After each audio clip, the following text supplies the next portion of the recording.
영어 유치원 나왔는데 C반? 안녕하세요. 맘티칭TV의 맘선생입니다. 오늘은 영유를 졸업한 아이들이 중고등학교 가서도 잘할까? 에 관한 주제를 가지고 왔습니다. 일단 제목을 잘 보시면 전제가 있어요. 혹시 눈치채셨나요?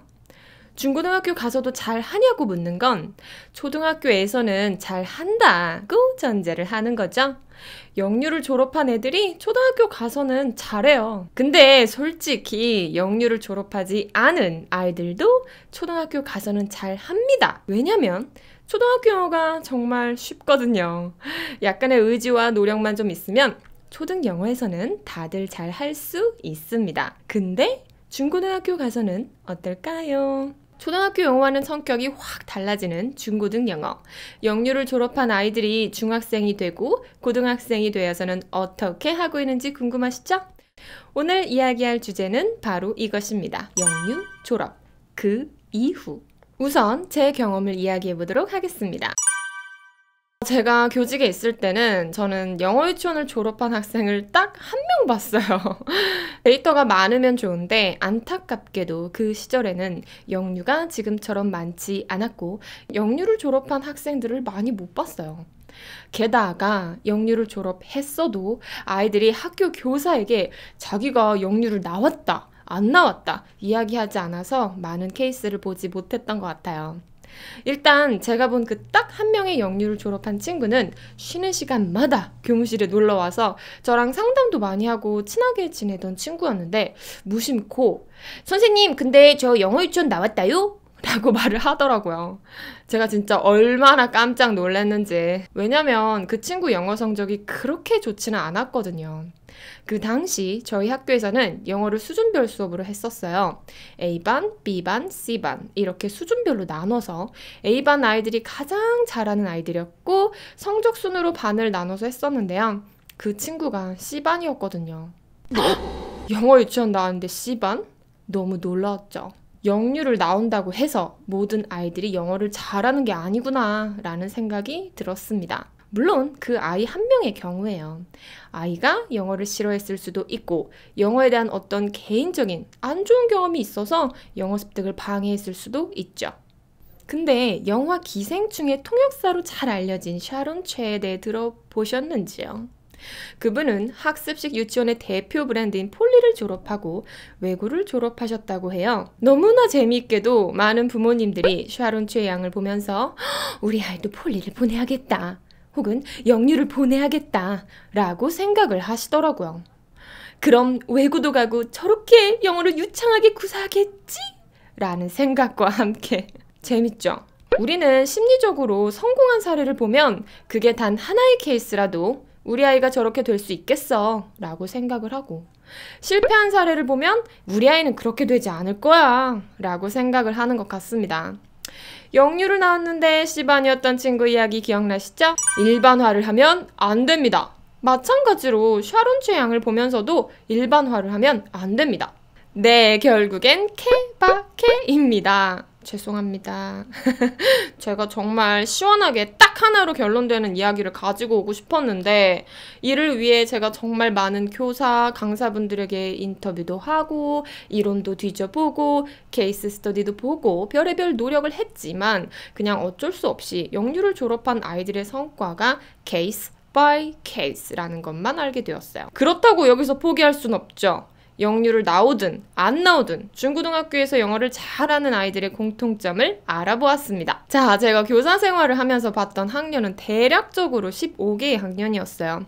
학년별로 전교 1등, 2등, 3등 이렇게 전교권 탑 5에서 영어를 잘하는 아이들을 싹 모아놓고 공통점을 추려봤는데요. 대략 70명 정도가 나오더라고요. 그 아이들을 모아놓고 보니 신기한 사실이 하나 나왔습니다. 각 학년에서 영어 과목에서 전교 5등 안에 드는 아이들의 공통점 무엇이었냐면 바로 이 아이들은 영어만 잘하는 게 아니었다는 거예요. 다른 과목에서도 전교권에 드는 아이들이었지요. 그러니까 영어 과목만 잘하는 아이는 없었다. 영어를 잘하는 아이는 다른 과목의 공부도 잘 하더라. 이게 뭘 뜻할까요? 이렇게 되면 영어뿐 아니라 전반적인 학습에 관한 이야기까지 하게 되는데요. 영어를 잘하는 아이들은 다른 과목의 공부도 대부분 잘해요. 왜냐면 얘네들은 내신 관리를 잘 하는 아이들이니까요. 해외에서 살다 와서 영어를 원어민처럼 잘한다고 해도 영어 성적으로 전교권에 드는 아이들은 많지 않아요. 왜냐하면 영어 성적으로 전교권에 들어가려면 거의 100점을 맞아야 하는데 원어민급 영어를 구사해도 학교 내신에서 100점 받지 못하거든요. 참 이상하죠? 초등학교 영어는 그렇게 쉬웠는데 중학교, 고등학교 영어는 갑자기 너무나 어려워집니다. 영어를 유창하게 하는 아이들도 100점밖에 어렵고요. 이유는 중고등학교에서 실시하는 지필평가의 특징에 있습니다. 고입, 대입 등등 선발시험이 나중에 있기 때문에 성적을 수치화하고 상대평가를 해야 하는 내신, 특히 지필평가의 특성상 출제자들은 소위 킬러문항, 변별도 있는 문제를 낼 수밖에 없어요. 그리고 그런 문제들은 솔직히 출제자가 의도하는 답을 찾는 게임이에요. 그래서 다소 전통적인 방법으로 성실하게 학습을 한 친구들이 그런 게임에서 유리하지요. 왜 평소에 시험에 많이 나오는 유형의 문제들을 엄청 연습해 가면서 시험에 자기 자신을 맞추는 애들 있죠? 그런 아이들이 100점 맞습니다. 원어민급 영어 구사해도 학교 내신 문제는 잘 못 맞춰요. 절대! 시험 범위를 제대로 공부하지 않으면 성적은 안 나옵니다. 대한민국의 모든 중고등학교 선생님들이 이 부분은 동의하실 거라 믿습니다. 자, 그럼 영어를 잘하는 애들은 다른 과목도 잘한다고 했는데 아니 그럼 이렇게 다 잘하는 애들의 공통점은 무엇일까요? 모든 교과목을 두루두루 잘하는 아이들, 그냥 잘하는 것도 아니고 전교권에 드는 아이들. 학교에서 보면 그 아이들은 대체적으로 말을 참 잘하더라고요. 말이 많다는 게 아니고 말수가 적더라도 어른과 대화할 때 좀 달라요. 말을 잘하는 게 티가 나요. 한자어 같은 어려운 어휘를 써도 이해하고 심지어 자기가 그런 어려운 어휘를 써가면서 말하기도 하고요. 확실히 모국어를 잘하는 아이들이 전반적인 성적이 좋았습니다. 이건 너무나 확실한 진리입니다.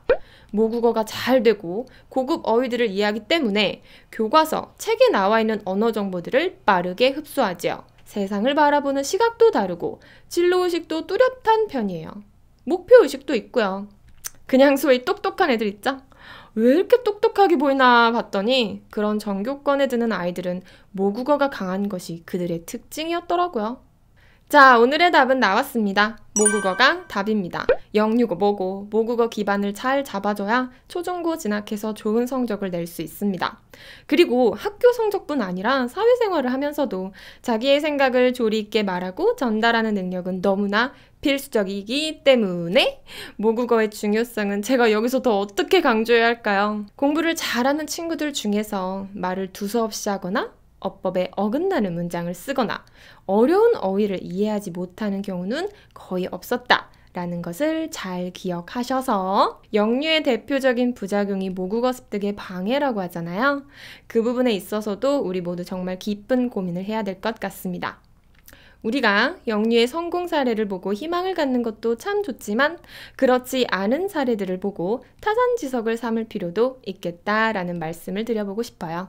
오늘 이야기는 여기까지고요. 우리 아이가 영어뿐 아니라 학교에서 생활도 잘하고 성적도 잘 내면서 성취감을 느끼는 전인적인 성장을 했으면 좋겠습니다. 그러기 위해서는 지금 영유아 시기가 너무 중요해요. 우리 영유에 관한 이야기로 시작했지만 아이들의 성장이라는 큰 장기 목표를 보고 교육적으로 좋은 환경을 만들어 주자고요. 그러기 위해서 같이 생각하고 노력해보면 좋겠습니다. 그럼 저는 여기서 인사드릴게요. 안녕히 계세요.